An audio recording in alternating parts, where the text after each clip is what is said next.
RTX system check disco. Diskette. RTX system check disco. Diskette. RTX system check disco. Diskette.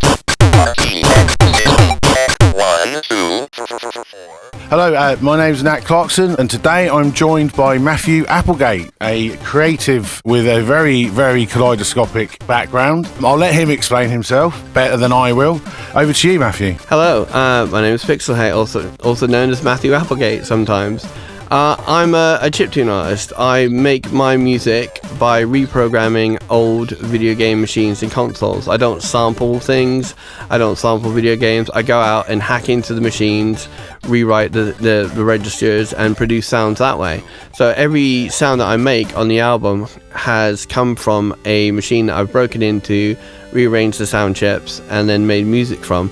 It's quite a lengthy process. Wow. Now, I'm a bit of a nerd when it comes to computers. I started off on an Atari, was put onto an Atari to keep me occupied. Yeah, well, that's the same with me. Atari 2600. There you go. It's like, there you go, there's your childhood right there. So what I'm interested in, being someone who's been a music producer and has worked with audio all my life, is the 8-bit sound, the chips that produce the sound, and the frequencies at which they work and operate at. And where did the chiptune thing come about from? I think it came about out of the Amiga demo scene, in the late 80s, early 90s, when you had all the hackers hacking commercial games and then putting their music on the front of it. So, and that happened a lot in West Germany where I was, but I'm not going to say if I was one of those hackers doing that or not. But I was exactly in the right place at the right time to do it, should I have wanted to. But essentially, people would hack a video game that just came out, effectively pirate it, but then load up, create a short demo and a song at the beginning of it. Usually it had to be down to about 4 or 8 kilobytes. It had to be a tiny thing. We had to learn how to crush these things down really small, and I think it came about through that. So I think of it as more of an instrumentation of that's what chiptune music really is. But I think it came out of the demo scene, and the Commodore 64, the SID chip makes a very distinctive sound. The AY chip and the ZX Spectrum makes a very distinct sound, and it's used in loads of arcade machines. The Atari 2600, that is a beast of a sound engine in that it's so limited. It can produce 32 tones that don't exactly line up to musical notes. So if you go back and play the games now as an adult, you go, hold on, that note's a bit off. So it basically has the oscillator, and it chops up those frequencies in relation to that, and it produces 32 tones of noise and so on.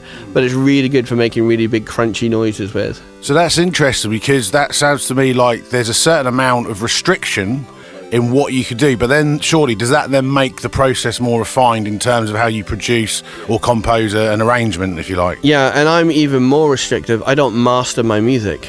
Essentially, it never exists in the real world until you hear it. Okay, yeah. Just on that, when you're producing one of these compositions and you end up with a finished, is it a recording? Do you go into a DAW to print it out? Well, essentially I send a signal to the chip and say, play that sound that I've already told you about, so okay. I program the sounds on the machine, and then I just have a trigger to trigger off those sounds. Right, and then that then sends out, is that a stereo recording, or is it a multi-track recording? Well, we do each one single at a time, and then it comes out as a multi-track recording. Okay. Yeah. So I don't use any modern DAWs whatsoever. I built my own. It's called Mimir, which is Zeus's god of knowledge or whatever, but it just sends out triggers, just very specific machines in my collection. But it's a lot faster than MIDI, because it doesn't have to have velocities or whatever. It doesn't have to send any of that information. So it's literally very singular information. Yeah, it just says player on, one, off. player 1, player number 2, player number 3. How yeah, and each machine knows what a number 1 is and number 2 is, and so on, and and it'll just go off and do that.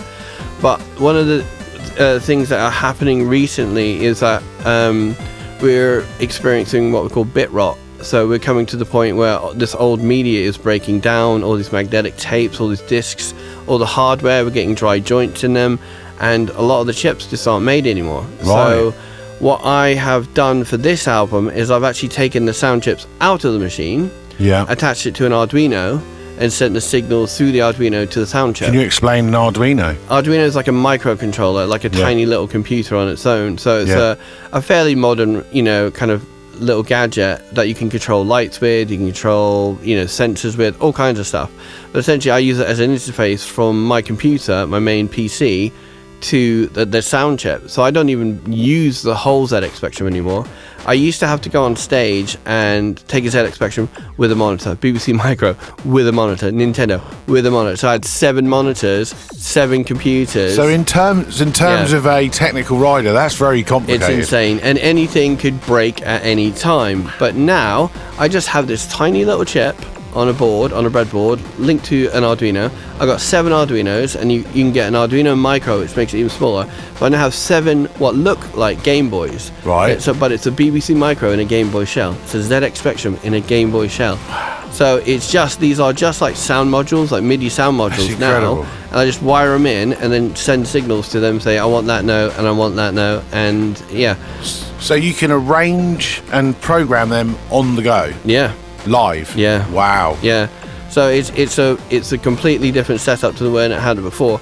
The actual interfaces of like a ZX Spectrum actually slowed the processors down because you had to speak in the machine code language of that to make the beat. But now you just whip out the AY38910A chip and then just send signals to it. So you just literally send it binary, and if there's anything custom you want, you can send it binary. But otherwise, you can just send it, one of the libraries off of the Arduino. Okay, so the new album's called Hard Reset. Yep. And I was reading in a blog about you've had quite a gap from obviously doing your is it the community computer project? Creative Computing Club. That's it, yeah. So about 12 years ago, I was backing up what was then going to be my 4th album. Yeah. And I was backing up onto the hard drive, and for a computer person, this is hilarious. This is the worst time to do it, during a thunder and lightning storm. Oh yeah, I can hear that. Yeah. Okay.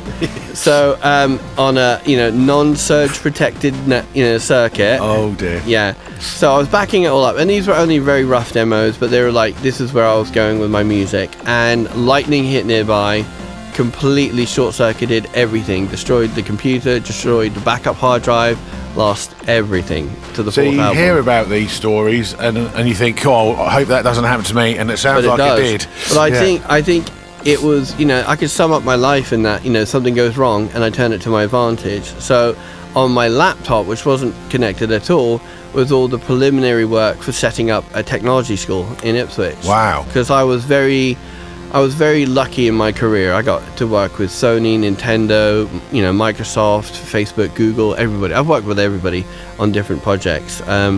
And I thought, I'm really, really lucky in my career as a technologist. I need to do something to give back to people in Ipswich, because there were several points in time in my life where it could have gone the wrong way. I got my first computer when I was 10. Yeah. I broke into my first military bank when I was 12. Okay. But that in itself is really incredible. So essentially it was a bank in Germany, Zweibrücken, Kreuzberg, Germany, and the password was R. Reagan, the current president at the time, Ronald Reagan. So the American military, it was very, very easy to get into. But I didn't actually have a bank account. I couldn't steal money or transfer money or anything like that, but I could see everything on the system. And as a punishment, they actually put me in a room full of computers after school again, and I just learned so much more. But fast forward a couple of years, I now have done work for your government. I've done work for both governments on both sides of the Atlantic, and it's I do security stuff. I do all kinds of hacking and data stuff for various people, and it's mostly it's on the right side of the law. Yeah. And I actually so going back to the school, I wanted to set up something that kids could have that opportunity to get a career in that kind of area. I wanted people to say, I want to go into the video game industry, or I want to go into computing or robotics or electronics, and they have a school solely focused on that. We teach 2 subjects, and that's computer science and ICT. Yeah. Some physics is thrown in there and a lot of math is thrown in there, but those are the 2 core subjects that we teach, and we have churned out amazing alumni who've gone on to work on countless high profile games. I was very lucky in that respect because I actually won a BAFTA YGD Mentor Award, which kind of showed that I'm producing so many young people to go into the video game industry, which was lovely. And it was the third time I was nominated for that award, and by the third time I was like, oh come on, they're just wheeling me out as a token nominee. So I just showed up to the event in my hoodie and jeans this time. I was like, I'm going to show up, I'm going to eat everything, I'm not dressing up. Be totally yourself. Yeah, I'm not. And then I had to go on stage and accept my award from the boss of Atari, which was appropriate, really. And what a person to meet as well. Yeah, so it was quite good. But yeah, my hiatus from music was setting up a school. Yeah. And making sure I've set a lot of kids on the right path to get good careers. Because I've always explained to them, you can be a hacker and you could earn millions, overnight, but you'll always be looking over your shoulder. Mm-hmm. Or you could go the right path, work for a company, a security firm, the government, and be set up for life. You could really kind of, earn quite a bit from that. So we always kind of, recommend that people go down that route. And once you kind of take what we call it taking the kid off the block, get out of that street mentality, showing them the wider world, taking them to Parliament, taking them to Microsoft, taking them to wherever, their mind just goes, wow, this is possible. This is actually possible.